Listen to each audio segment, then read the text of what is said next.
कोल्हापूर जिल्ह्यातील शिरोळ तालुक्यातील शेतकऱ्यांचं ऊस हेच पारंपरिक पीक, मात्र याला फाटा देत इथल्या एका तरुण शेतकऱ्यानं भाजीपाला पिकाकडे वळण्याचा निर्णय घेतला आणि आपल्याकडील 50 गुंठ्यात ढोबळी मिरचीची लागवड केली। याच मिरचीनं आज या तरुणाच्या जीवनात गोडवा आणलाय।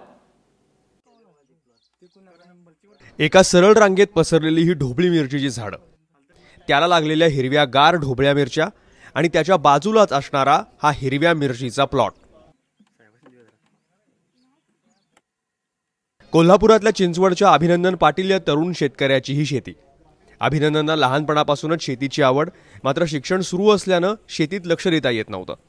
2005 साली अभिनंदनचं B.Com पूर्ण झालं, मात्र त्याच वर्षी अभिनंदनच्या वडिलांचं निधन झालं आणि शेतीची सगळी जबाबदारी अभिनंदनवर येऊन पडली। यानंतर अभिनंदननं शेतीत पूर्ण वेळ लक्ष घालायला सुरुवात केली। स्थानिक ऊस पिकाला भाजीपाला पिकांचा पर्याय दिला। यंदा जानेवारी महिन्यात अभिनंदननं आपल्या 50 गुंठे क्षेत्रात ढोबळी मिरचीची लागवड केली, तर राहिलेल्या 35 गुंठ्यामध्ये हिरव्या मिरचीची लागवड केली। माझे वडील देखील शेतीच करत होते। माझ्या वडिलांची जमीन ही 4.5 एकर जमीन होती। त्यानंतर वडील हे ऊसाची शेती जास्त करत होते व त्यानंतर मी ज्यावेळी मी शेतीकडे वळलो त्यावेळी मी ऊस म्हणा किंवा भाजीपाला ही पिके घेत गेलो।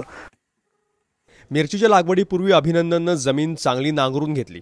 त्यात DAP, सिंगल सुपर फॉस्फेट, निंबोळी पेंड, करंजी पेंड या खतांचे बेसल डोस दिले। बेड तयार केले। पाण्याच्या बचतीसाठी त्यावर ठिबकच्या लॅटरल अंथरल्या, मल्चिंग पेपर अंथरला आणि त्यावर ढोबळी मिरचीच्या रोपांची रोवण केली। 50 गुंठ्यांसाठी अभिनंदनला ढोबळी मिरचीची 17,000 रोपं लागली, तर उरलेल्या 35 गुंठ्यामध्ये याच पद्धतीनं VNR 109 या जातीच्या मिरचीच्या रोपांची लागवड केली। लागवडीनंतर दर 4 दिवसांनी कीडनाशक आणि बुरशीनाशकाच्या फवारण्या घेतल्या। ह्यावेळचा दुष्काळ व ह्यावेळची पाण्याची कमतरता ह्याचा आम्ही हे अंदाज बघून ह्यावेळी आम्ही 109 ही जात करायची ठरवलं मिरचीची। व आता आम्हाला साधारण मिरचीची लागण ही आम्ही 25 फेब्रुवारीला ही लागण केली।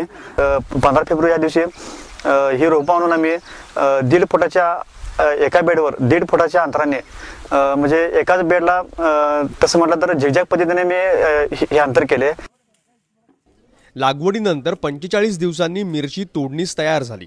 पहिल्याच तोड्याला 300 किलो ढोबळी मिरची तर 150 किलो हिरव्या मिरचीचं उत्पादन मिळालं। आठवड्यातून एकदा या मिरचीची तोडणी केली जाते आणि ही मिरची पोत्यात भरून सांगली बाजारपेठेत पाठवली जाते।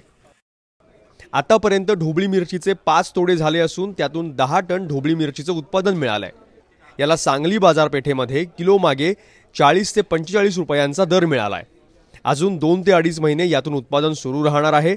अभिनंदनला यातून 30 टन ढोबळी मिरचीच्या उत्पादनाची अपेक्षा आहे। त्याला 40 रुपयांचा जरी दर मिळाला तरी या प्लॉटमधून त्याला 16 लाख रुपयांचं उत्पन्न मिळेल। यातून रोपं, खतं, कीटनाशकं, ठिबक, वाहतूक, मजुरी असा 4.5 लाखांचा खर्च वजा जाता अभिनंदनला 11 ते 12 लाखांचा निव्वळ नफा होणार आहे। तर मिरचीचे आतापर्यंत 4 तोडे झाले असून 8 टन मिरचीचं उत्पादन मिळालंय। या मिरचीला सांगली बाजारात किलो मागे 50 ते 55 रुपयांचा दर मिळालाय। अजून 6 महिने या मिरचीचं उत्पादन सुरू राहणार असून त्यातून 12 लाखांच्या उत्पन्नाची अपेक्षा अभिनंदनला आहे। यातून रोपं, खतं, कीटनाशकं, मजुरी, वाहतूक असा सगळा मिळून 4 लाखांचा खर्च वजा केला तर अभिनंदनला 8 लाखांच्या निव्वळ नफ्याची अपेक्षा आहे। म्हणजेच 2 एकरातून अभिनंदनला यंदा 18 ते 20 लाखांचं निव्वळ उत्पन्न मिळेल। आम्हाला अपेक्षा आहे एकूण 50 गुंठ्या क्षेत्रामध्ये 40 टनापर्यंत ॲव्हरेज निघेल व 40 टनाचा आम्हाला 40 रुपयाच्या हिशोबाने जर आपण दर धरला किलो मागे तर 40 टनाचा साधारण 16 लाख रुपये होतो। आज अखेर 8 टन माल निघालेला आहे व 2-2.5 महिन्यामध्ये एक 17-18 टन माल निघणार आहे। खर्च वाचा जाता आम्हाला साधारण 50 रुपये प्रति किलोच्या हिशोबाने जर धरला तर 12 लाख रुपये उत्पादन भेटेल। इतर पिकांपेक्षा भाजीपाला पिकाला अतिरिक्त कष्ट घ्यावे लागतात, तर बाजारातील पडणाऱ्या दराचाही धोका असतो।